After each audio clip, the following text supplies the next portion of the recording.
오늘 강의의 주제는 갈등주의 교육 이론입니다. 목차를 보면 우선 갈등주의가 등장하게 되는 역사적 배경을 좀 공부를 하고, 그다음에 갈등 이론이 무엇인지 그 핵심적 내용을 살펴본 다음에 갈등 이론이 교육학으로 들어와서 비판적 교육 이론이 생성되는데 거기에 세 가지 이론이 있습니다. 그래서 그거를 공부를 하겠습니다.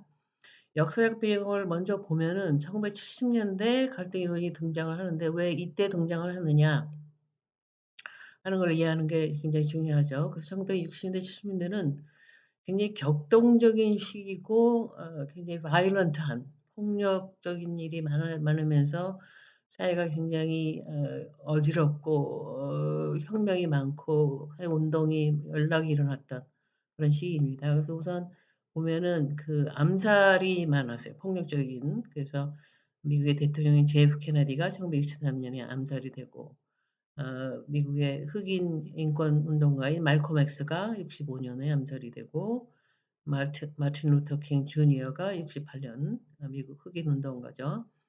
가 68년에 암살이 되면서 여러 가지로 굉장히 바이올런트한 그런 시기였습니다. 그래서 여러 가지 굉장히 많은 사회적인 운동, 소요, 혁명, 뭐 스트라이크 이런 것들이 많이 일어났던 그런 시기예요. 미국뿐 아니라 전 세계적으로.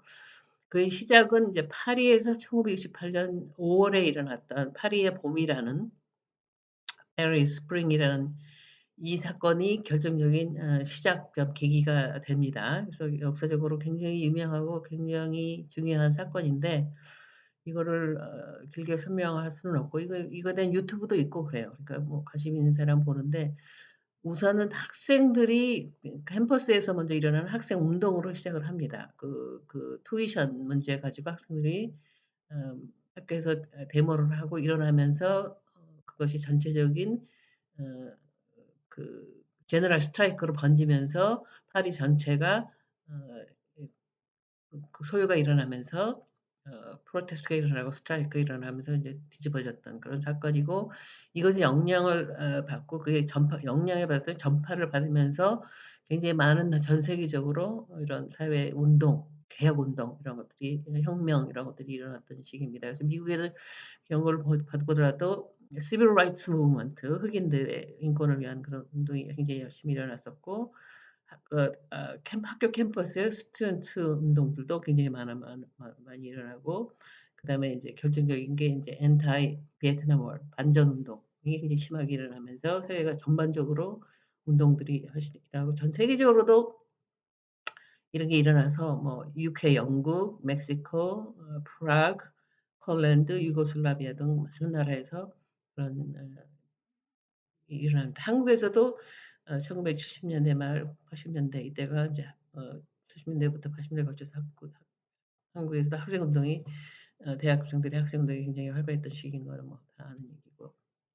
그래서 그거의 기본적인 발단이 되는 거는 그 베트남 전쟁이었어요.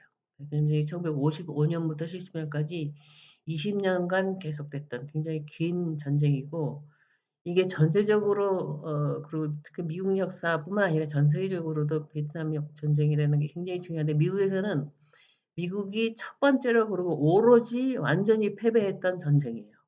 그래서 20 년을 한 거예요. 왜냐하면 패배한다는 걸 받아들일 수 없었기 때문에 한 60 년대 되면서부터 한 10년 지나고 나서는 벌써부터 이게 이길 수 없는 전쟁이라는 걸 알면서도 불구하고 많은 사상자를 냄에도 불구하고 계속됐던 거는 미국이 패배라는 걸 인정을 할 수가 없었기 때문에 이 전쟁이 되면서 미국에서 운동이 일어나게 되는 것에 이 베트남 전쟁을 반대하는 것들이 미국뿐 아니라 전 세계적으로도 이런 개혁 운동 프로테스트가 일어나는 게 결정적인 계기가 되는 게 베트남 워입니다. 이거는 있을 수가 없는 전쟁이었어요. 왜냐하면 가장 역사적으로도 강대한 미국이라는 엄청난 나라와 아시아에 있는 코딱지만한 나라 베트남이 전쟁을 붙으면 이거는 뭐 베트남이 이긴다는 건 있을 수가 없는 일인데 결국은 베트남이 이기고 말았죠. 그래서 많은 제3 세계 나라에 있어서는 베트남이 이 전쟁이 굉장히 인스피레이션이 되고 미국에서도 이거에 미국을 자체를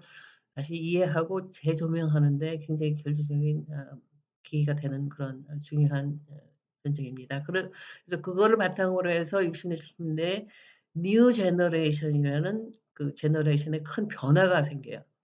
그전의 세대가 아주 다른 종류의 굉장히 새로운 그런 뭐 제너레이션은 이게 30 년마다 이렇게 가르긴 하지만 이때 확 미국 사회가 변하게 됩니다. 그래서 그거를 책이 하나 나와 있는데 1968 년이 The Year That Shaped a Generation이라는 책이 나왔어요. 68 년이 아까 말한 그 파리의 봄 일어났던 그거죠. 그거가 제너레이션을 뭐 하나의 제너레이션 새로운 완전히 다른 제너레이션을 만들었다라는 그 책이 나오는데 이때의 특징은 기성세대에 를 반발하고 권위적인 기성세대 권위에 반발을 하면서 특히 물질주의를 비판하는 그전에 기성세대는 물질주의에 굉장히 네 전설기도 했고 물질주의에 굉장히 팽배했던 그런 사회였는데 미국의 경우에 그거를 비판하면서 새로운 가치관, 새로의 라이프 스타일을 추구하는 그런 세계관을 가진 가치관을 가진 제너레이션이 나옵니다. 그래서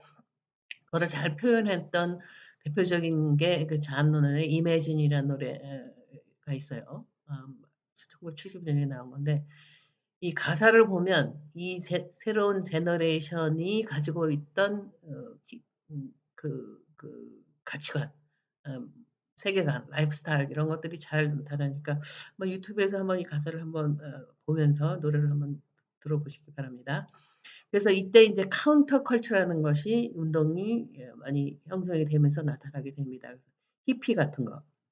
그리고 히피들이 모여 사는 커뮤니티 이런 것들이 생기면서 히피라는 거는 기본적으로 이상한 옷을 입고 머리 기르고 뭐 라이프 스타일 기본적으로는 이런 기성세대에 대해 반발하는 물질주의에 비판하는 그런 거를 표현한 것이 이제 히피 무브먼트가 되겠고 그거에서 이제 가장 유명하게 이거를 하나로 불태우면서 딱 나타났던 것이 이제 우드스탁이라는 건데 우드스탁은 미국 뉴욕주 북부에 있는 한 마을의 이름입니다. 그래서 그런 우드스탁이라는 마을에서 3일 동안 뮤직 페스티벌이 열려요. 1969 년에. 그래서 아주 유명한 뮤지션들이 다 모여서 3일 동안 밤낮으로 음악을 연주하고 춤을 추고 이 드러그 마리화나죠. 마리화나를 피우고 프리 섹스를 하고 뭐 이런 것들이 일어난 3일 동안에 일어난 일인데 이 기성세대의 사람들은 이거를 물론했던 뭐 그런 걸로 볼 수 있지만 이것이 이 뉴 제너레이션이 가지고 있던 카운터 컬처를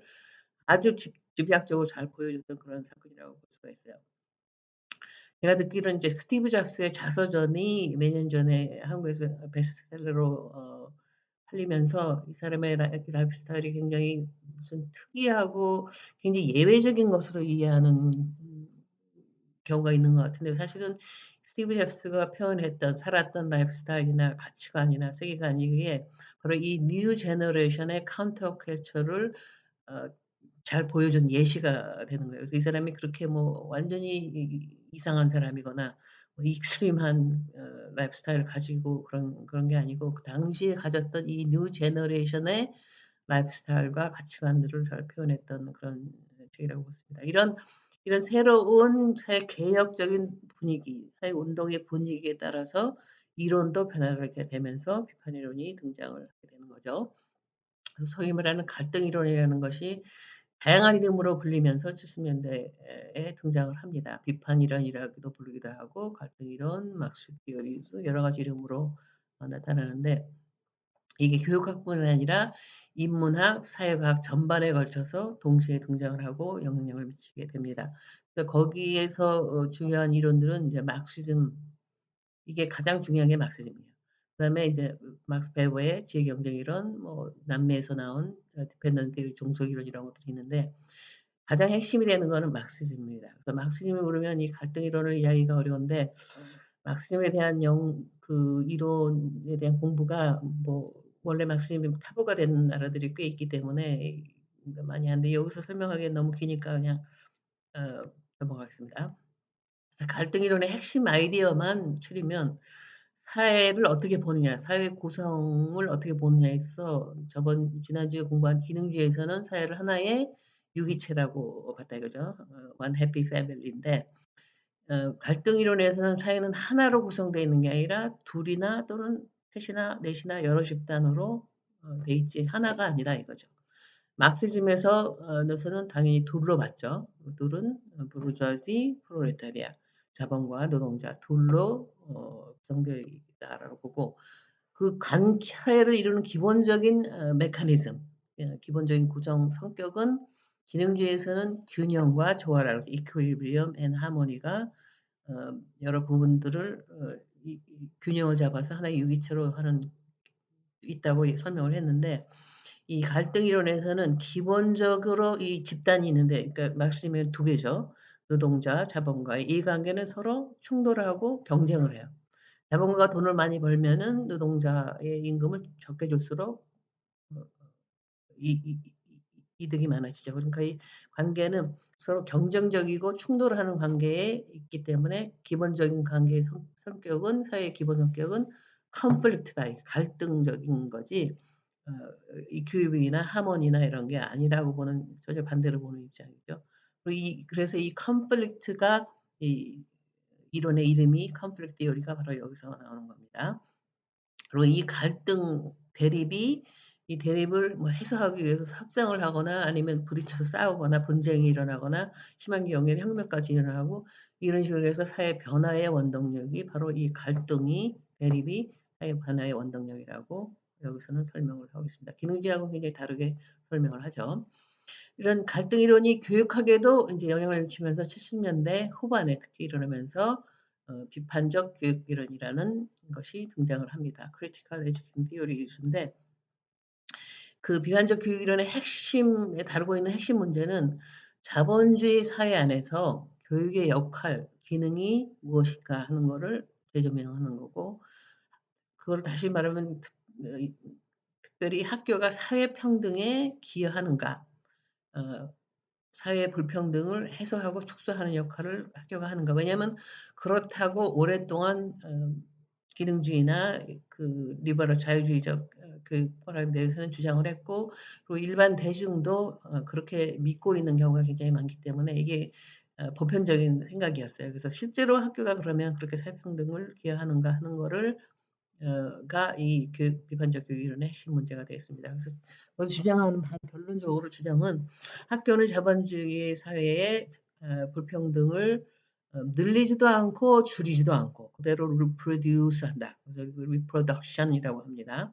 늘리지도 않고 줄이지도 않고 그대로 반복하고 재생산한다고 하는 것이 이들의 핵심 주장이에요.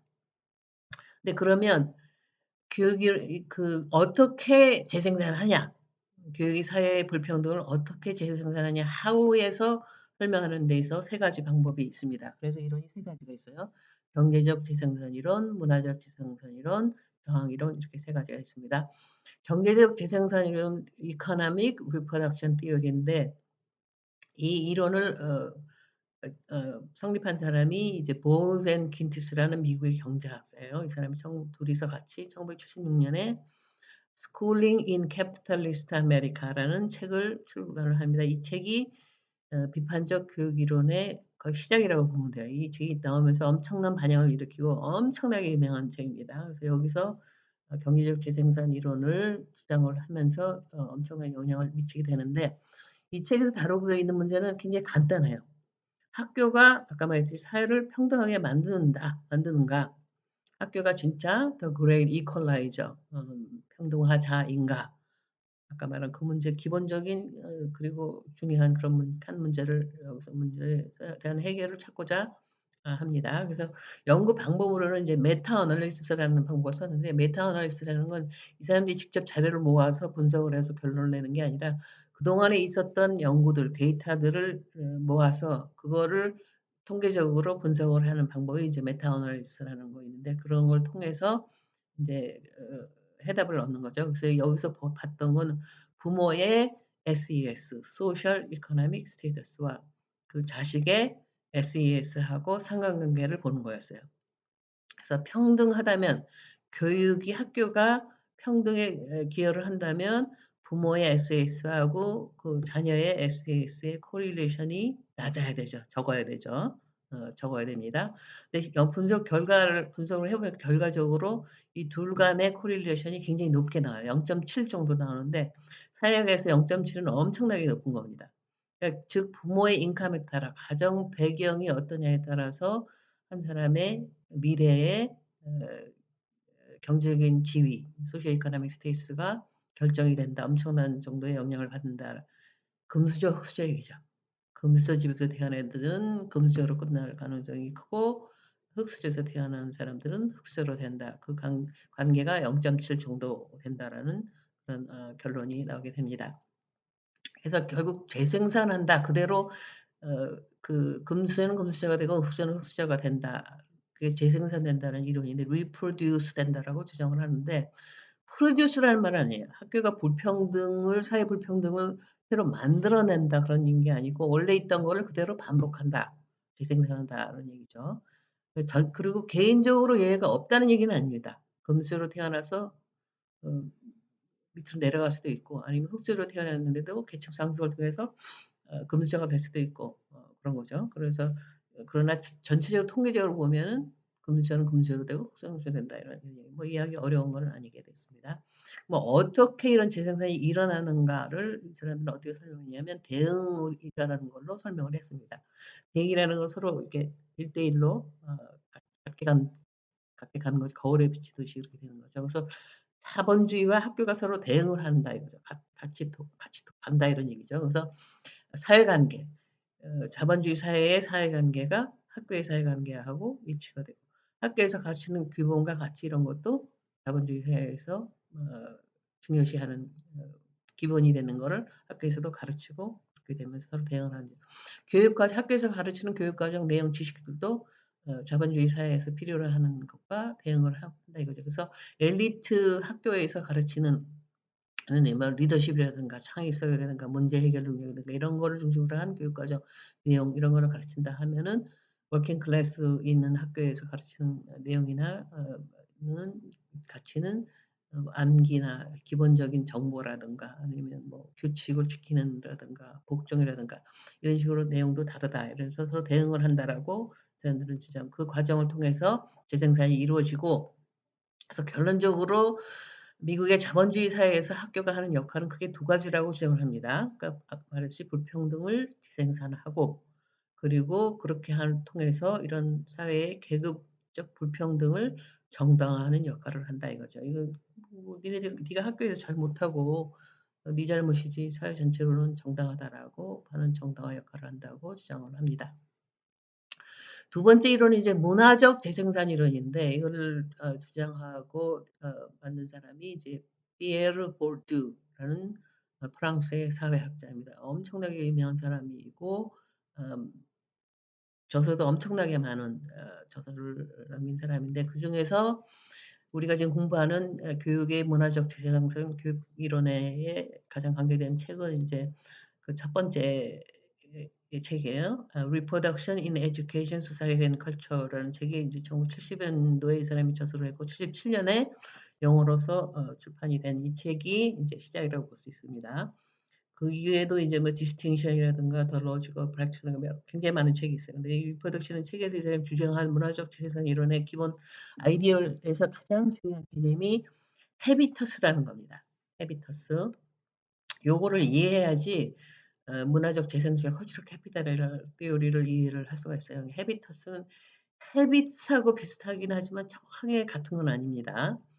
한 사람이 갖고 있는 disposition, 성향, styles 테이스트, 취향 뭐 이런 건데 의식적으로 내가 선택을 하거나 좋아하고 이런 게 아니라 그 몸에 배어 있는 embodiment, embodiment라고 그래요. 몸에 그냥 체화된 그런 취향이나 성향이나 스타일이나 이런 거를 말하는 거예요. 그래서 어떤 사람을 보면 그 사람이 가정 배경을 모르더라도 그 사람의 어떤 스타일이라든가 뭐 옷이나 헤어스타일이라든가 바디 랭귀지라든가 랭귀지 특히 어떤 언어와 표현을 어떻게 한다든가 매너 이런 거를 보고도 계급을 짐작할 수가 있죠. 어 뭐 항상 그런 건 아니지만 그럴 수가 있는데 그런 것들을 habitus라고 부르면서 이 보류는 계급에 따라 상류 계급 미들 클래스, 워킹 클래스에 따라서 계급에 따라서 다른 habitus를 가지고 있다라고 얘기를 합니다. 그래서 학교 문화는 지배 계급이 가진 그 헤비터스를 학교의 문화로서 선택을 하고 따라서 지배 계급의 헤비터스가 가진 사람들은 자기 헤비터스하고 학교의 그 문화하고 같으니까 이것이 하나의 자본처럼 작용이 돼서 이득을 얻으면서 훨씬 유리한 고지를 갖게 되고, 워킹 클래스에서 온 아이들은 자기가 원래 몸에 가지고 있는 체화된 헤비터스하고 학교의 문화가 일치하지 않기 때문에 불이익을 갖게 된다라고 해서 이거를 이제 컬처럴 캐피탈이라고 부르면서, 이런 계층의 재생산이 문화적인 과정, 컬처럴 캐피탈은 문화적인 과정과 기제를 통해서 이루어진다라고 주장을 합니다. 그래서 앞에 볼젠킨디스가 말한 그 이코노믹 캐피탈의 문제가 아니라 이게 컬처럴 캐피탈로 전환이 되고, 그러면서 인제 재생산이 일어난다, 리프로덕션이 일어난다라고 하는데, 이거를 이해하는 우리 예를 들면 면접이라는 것이 있어요. 뭐 교장을 뽑는다. 뭐 이럴 때 면접이라를 하죠. 서류에 중요한 내용은 다 들어가 있음에도 불구하고 왜 면접이라는 걸 합니까? 이 기본적으로 이게 헤비터스를 보는 거예요. 교장스럽냐, principal like 하냐, 어 하는 거를 보는 것이 면접이에요. 그래서 면접에서는 그 사람의 바디 랭귀지나 뭐 매너나 랭귀지나 이런 스타일이 교장스럽게 그 품위 있게 보이느냐 하는 거를 보는 것이 바로 면접이 되는 게, 이게 바로 인제 헤비터스를 보는 거라고 볼 수 있죠. 그다음에 이제 세 번째로 나온 것이 이제 저항 이론, resistance theory라는 건데, 이 사람은 폴 윌리스가 라는 사람이 영국의 사회학자인데, 그다음에 1977 년에 Learning to Labor라는 책을 출판을 합니다. 이것도 엄청나게 유명하고 굉장히 재미있는 책인데, 이 책은 이제 영국 중부에 있는 공장지대 워킹 클래스의 한 고등학교에서 이 사람이 인제 에스노그래피라는 연구 방법을 통해서 1970 년에 6 개월 동안 연구를 한 거를 이제 책으로 출간을 합니다. 그래서 12 명의 그 남자 고등학생을 중심으로 인터뷰도 하고 이제 관찰을 하고 이러면서 책을 썼는데, 에스노그래피라는 연구 방법이 여기서는 이제 굉장히 중요한 거예요. 그러니까 인류학에서는 기본적으로 연구 방법이 두 가지라고 했습니다. familiar한 거, 익숙한 거를 연구할 때는 너무나 익숙하면 안 못 보게 되거든요. 그러니까 unfamiliarize를 해야 돼서 바깥으로 나가는 연구 방법을 시작하고, unfamiliar한 거를 공부할 때는 familiarize를 해야 돼요. 모르는 걸 할 때는 그걸 익숙하게 만들기 위해서 안으로 들어가서 그 그룹의 일원이 돼서 어 인사이드의 시각으로 이해할 수 있도록, 그게 이제 에트노그래피 가장 대표적인 연구 방법이 에트노그래피가 되는 거죠. 이 사람이 6 개월 동안 학교에서 살면서 연구를 해서, 여기서 이 사람이 중심이 됐던 연구 문제는 워킹 클래스 애들이 결국은 고등학생들이 워킹 클래스 잡을 갈까, 아버지가 인제 공장지대 월커즈들이니까 거기 살죠. 근데 이 그들의 아들들이 결국은 걔들이 성인이 돼서도 또 그 공장에서 일하는 그런 게 재생산이 일어나는데, 왜 그렇게 되는가? 다시 말하면 왜 계층 이동이 안 일어나는가? 왜 불평등이 재생되는가 하는 거를 다루고 있습니다. 그래서 그 그 이유는 뭐 학교나 사회가 강요를 해서라든가, 아니면 애들이 몰라서라든가, 아니면 머리가 나빠서 공부를 못 해서라든가, 이런 게 아니고, 이 12 명의 학생 중에서 인터뷰한 애 중에 굉장히 브릴리언트 똑똑한 애들이 있어요. 인터뷰하는 거 보면 굉장히 대단한 그런 머리가 있는데, 그럼에도 스스로 학교를 거부를 하고 노동자가 되는 거를 선택한다는 그런 거를 밝혀냅니다. 이 선택이라는 게 굉장히 아리까리한 개념이긴 해요. 어디까지가 스스로 선택한 건지 아니면 뭐 영역 뭐 하여튼. 그래서 이 학생들이 반학교 문화를 형성을 합니다. 그래서 그러면서 학교를 저항을 해서 그 12 명의 학생들이 그 학생들을 크게 두 가지로 나눠요. 자기들은 레즈라 부르고, 그다음에 다른 학생들은 그냥 교실에서 선생님 말씀 듣고 학교가 하라는 대로 그대로 하고, 그러면서 뭐 미들 클래스로 이렇게 옮겨가는 그런 얌전한 아들을 이어홀즈라고 불러요. 귀에 구멍이 뚫려서 그냥 듣기만 하는 애들, 이게 비하해서 쟤네들이 부르는 거죠. 그리고 이어홀즈가 있고, 얘네들은 자기네들은 레즈 이건 진짜 사나이 이런 뜻이거든요. 자기들이 진짜 사나이고 얘네들은 그냥 이어홀즈 귓구멍에 뚫려서 그냥 앉아 있는 바보 같은 애들이라고 이렇게 부르면서 비하를 합니다. 그래서 결과적으로 재생산이 되긴 하지만 폴 윌리스가 이 6 개월의 연구에서 밝혀낸 것은 그 과정이 굉장히 불완전하고 유동적이고 반드시 그렇게 안 일어날 수도 있고 이러면서 많은 저항이 있는 것 이게 바로 변화의 가능성이라고 이 사람은 주장을 합니다. 그래서 이게 굉장히 그 폴 윌리스의 저항 이론이 인기를 많이 얻었는데 왜 그 이유는 그 앞에 말한 경제적 재생산 이론, 문화적 재생 이런 비판 이론은 대안이 참 해결책을 제시하지 않는다는 문제가 있어요. 결국 학교가 변하려면 자본주의 사회 자체가 변해야 돼요. 그러니까 혁명을 통해서 아예 없애버리거나 아니면 엄청난 변화가 있어야만이 학교 문제가 해결이 될 수 있다라고 결론이 나기 때문에 부정적인 굉장히 네거티브한 어 어 그런 결론을 내리게 됩니다. 그래서 학교가 할 수 있는 게 결국 없다는 결론이 나는 거 아니냐 하는 그런 비판이 생기게 되죠. 그래서 폴 윌스가 말하는 여기서 제시한 것은 저항 이론은 많은 희망적인 메시지를 좀 준 거죠. 반드시 그렇지는 않지만 학교의 역할이 있을 수도 있다. 반드시 재생산을 할 수밖에 없는 그런 숙명에 처한 게 아니라 이런 유동적이고 불완전하기 때문에 이것을 잘 유도를 한다면 학교에서도 어 할 수 있는 역할이 있고 변화를 일으킬 수 있다. 그런 거를 제시했기 때문에 이게 굉장히 인기를 얻게 됩니다. 근데 이제 이렇게 유행을 하면서 저항률의 문제점이 이 저항이라는 것을 굉장히 남용해 가지고 막 모든 게 전부 다 레지스턴스 저항이라고 주장하는 그런 남용의 문제가 좀 생기기는 하긴 했습니다. 그래서 이것이 인제 크게 보면 갈등 이론의 세 가지 이론인데 이걸 인제 정리를 하자면 갈등주의 이론은 앞에 기능주의 이론과 다르게 사회의 갈등과 부정적인 측면을 강조하고 거기에 초점을 맞추게 되고 접근 방법은 사회 구조적인 것을 보는 매크로한 어프로치를 했기 때문에 그 안에 살고 있는 개인들, 인간들, 에이전시, 행위자들은 마치 로봇처럼 사회 구조에서 결정된다는 그런 입장을 갖게 되기 때문에 행위자를 경시했다는 그런 특징이 있습니다. 그래서 비판적 교육 이론에 대한 비판도 있는데요. 그 비판은 '비판만 했지 대안이 없다.' 학교가 할 수 있는 게 있냐 이런 문제가 있으면서 그게 가장 큰 문제점으로 지적이 됩니다. 그래서 1980 년대 말 90 년대를 거치면서 이런 문제점을 보완하기 위해서 대안을 찾자라는 그런 운동이 일어나면서 특히 대안을 찾는 그런 운동을 접근을 크리티컬 페다고지라는 새로운 이름을 만들어서 "우리는 대안을 찾는 그런 노력이다."라고 불러서 크리티컬 페다고지라는 것이 등장을 하게 됩니다. 그래서 제가 쓴 책이 바로 이 크리티컬 페다고지에 대한 책을 2012 년에 크리티컬 페다고지 앤 소셜 체인지라는 책을 쓰게 됐고 그것이 인제 어로도 번역이 돼서 '비판적 페다고지는 세상을 변화시킬 수 있는가.'라는 책으로 나왔습니다. 여기까지가 갈등주의고 다음 주에는 기능주의와 갈등주의 이후에 나타난 그리고 이 두 개의 문제점을 좀 극복하고자 하는 새로운 이론적인 변화가 나오는데 인제 그걸 여러 가지 이름으로 부르는데 이 김시일 씨가 쓴 책에서는 이거를 이제 해석적 이론 discourse theory를 번역한 것 같아요. 해석적 이론이라는 것으로 제시가 됩니다. 그래서 이거를 다음 주에 공부를 하도록 하겠습니다. 자 여기까지입니다.